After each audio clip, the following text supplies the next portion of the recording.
হ্যাঁ, তুই বল বল এবার কি বলতে চাস? ঢেকি স্বর্গে গেলেও ধান মানে সেজন্য বলছি হ্যাপি বার্থডে। আমি মনে মনে বলছি happy birthday to you. Hello everyone, কেমন আছো তোমরা সবাই? আশা করছি তোমরা সবাই খুব খুব খুব ভালো আছো। আমিও তো খুব ভালো আছি। আজ হচ্ছে দাদার আইবুড়ো ভাত। দাদার আইবুড়ো ভাত বলতে আমার দাদার খুব সামনেই বিয়ে, তো সেই জন্য দাদাকে আজকে আমাদের বাড়িতে আইবুড়ো ভাত দেওয়া হবে। তার জন্য যা যা প্রস্তুতি প্রয়োজন আমার মা কিন্তু সবটাই শুরু করে দিয়েছে, রান্না বান্না দেখতেই পাচ্ছ এখানে। আর আমি কি করব, আমি ভাবলাম যে তাহলে আমি একটা কেক বানাই, কারণ আমি তো কিছুই করিনি, যেহেতু কাজ সেইভাবে মাই সব রান্না করেছে। সেজন্য ভাবলাম তাহলে আমি দাদার জন্য একটা কেক বানাই, যেহেতু আমি কেক বানাতে পারি। সো আমি একটা কেননা কেক বানাই। তবে দেখতেই পাচ্ছ কেকটা খুব ছোট্টখাটো সাইজের। আমি একটা মিনি কেক বানিয়েছিলাম, লাইক বেন্টো কেক বলতে পারো।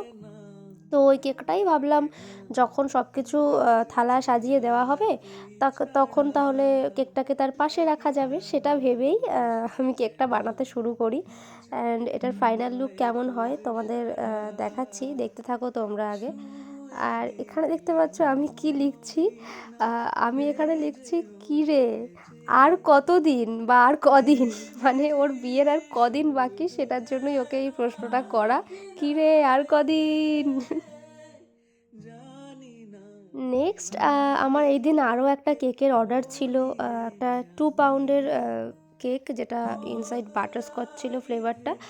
তো এটাই আমি বানাতে স্টার্ট করে দিই। আর এটা একটা অ্যানিভার্সারি স্পেশাল কেক ছিল, তো এটা যেহেতু সন্ধ্যের মধ্যেই আমাকে ডেলিভারি দিতে হবে, তাই জন্য আমি আর দেরি করলাম না, আমি এই কেকটা বানানো স্টার্ট করে দিয়েছিলাম।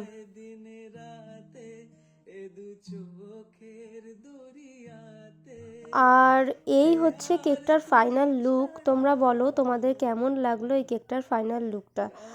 আমি কিন্তু টোটালি এটা কাস্টমাইজড বানিয়েছিলাম, মানে কাস্টমার যেরকম বলেছিল ঠিক তার মতো করেই বানানোর চেষ্টা করেছি, আমি কিচ্ছু নিজের মতো করে বানাইনি। আর এই যে দেখতে পাচ্ছ দাদা এসে রিং লাইট নিয়ে ঘাটাঘাটি চলছে, মানে আমার রিং লাইটটা হয়ে গেছে খারাপ, আর দাদা আসার সাথে সাথেই ওর হাতে আমি এটা ধরিয়ে দিয়েছি, কারণ ও ইলেকট্রিশিয়ান, তো এটা ঠিক করে দিতে পারবে। বল, তুই কিছু বলতে চাস? অপারেশন যে সাকসেসফুল, একই একই। হ্যাঁ, তুই বল বল এবার কি বলতে চাস? ঢেকি স্বর্গে গেলেও ধান মানে আমাকে গাইস আমাকে খাওয়াতে নিয়ে এসে রিং লাইট সারিয়ে নিল ফ্রিতে। কিছু তো করবি বল। তাই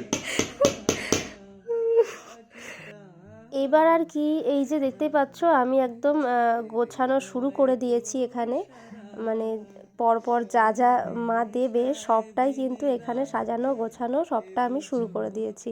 তোমরা দেখে বলবে যে সাজানোটা ঠিক কেমন হয়েছে। আমি তো আমার মতো করে চেষ্টা করেছি করার, জানি না কতটা সুন্দর করতে পেরেছি বা দাদার কতটা পছন্দ হয়েছে, বাট আমি আমার তরফ থেকে চেষ্টা করেছি। আর এই যে সেই কেকটাকে এবার পাশে আমি রেখে দিয়েছি। আর মেনুতে কি কি ছিল সেটা তো তোমাদের বলবোই বা দেখাবোই। চলো আগে, এখানে দাদা ভিডিও করছিল, তাই ও বলছে এটা কী লেখা, কী রে আর কদিন, তো ওটাই দেখছিল। এবার মেনুটাও দেখিয়ে দিই, এখানে ডাল, মাছ, মাংস, চাটনি, ওদিকে 5 রকম ভাজা ছিল, দই, মিষ্টি, এই সব কিছুই ছিল। আর আমি চেষ্টা করেছি একটু স্পেশাল করার, কারণ কেক ওকে কেউ দেয়নি, তাই আমি দিলাম, এই আর কি।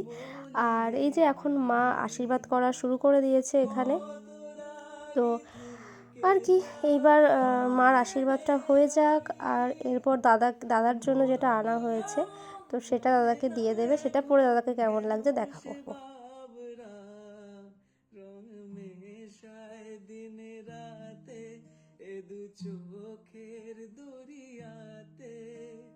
এই যে এটাই, এই গেঞ্জিটাই দেওয়া হয়েছে দাদাকে, তো তোমরা বলো কেমন লাগছে।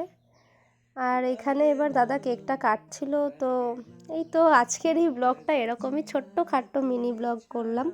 তোমাদের কেমন লাগলো অবশ্যই জানিও, ভালো লেগে থাকলে লাইক কমেন্ট শেয়ার করে দিও বন্ধু বান্ধবের সাথে। আর আমার পেজে নতুন হয়ে থাকলে অবশ্যই ফলো করে দিও, আর যদি ইউটিউব থেকে দেখে থাকো তাহলে সাবস্ক্রাইব করে দিও। আর এবারে কেকটা যেহেতু ও কাটলো, তাই আমি ওকে বললাম আমি আমি তো ভিডিও করছি, খাইয়ে তো দিতে পারবো না, তোর কেকটা তুই খা প্রথম, আর খেয়ে বল কেমন হয়েছে। তো ও বললো ভালোই হয়েছে, তো আমারও ভালো লাগলো। এই তো আজকের ছোট্টখাটো ব্লগ, বাই।